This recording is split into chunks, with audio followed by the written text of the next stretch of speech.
Un exercice, donc une onde sonore de fréquence 1000 Hz est produite par un haut-parleur. Deux microphones enregistrent les vibrations des couches d'air.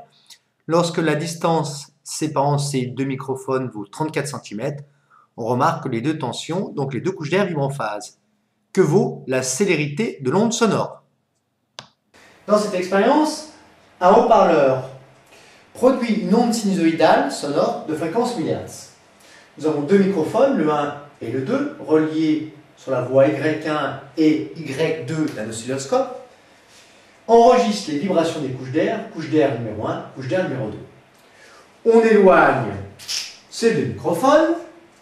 La première distance D pour laquelle on voit les deux couches d'air qui vibrent en phase, car les deux tensions sont en phase, vaut D égale 34,1 cm. Alors attention, tout de suite mettre dans l'unité légale de distance qui est le mètre, donc 34,1 fois 10 moins 2 mètres.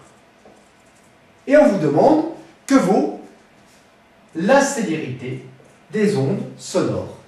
La célérité, vous savez que c'est égal à la longueur d'onde divisée par la période t, ou la longueur d'onde de l'onde sonore fois la fréquence f, puisque f égale 1 sur t.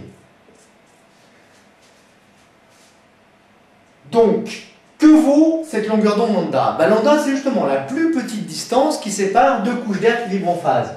Voici deux couches d'air qui vibrent en phase. Elles atteignent leur maximum en même temps, d'élongation, et leur minimum en même temps. Nous voyons que ces deux couches d'air vibrent en phase. Donc, elles sont séparées d'une distance d qui est égale à lambda. Lambda, par conséquent, vaut 34,1 cm. La fréquence f est de 1000 Hz, il ne reste plus qu'à faire le calcul. V égale 34,1 fois 10 moins 2, multiplié par 1000 Hz, c'est-à-dire 1,00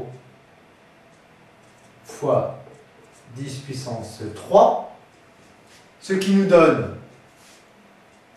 V égale 341 mètres seconde moins 1. Les ondes sonores parcourent une distance de 341 mètres en 1 seconde.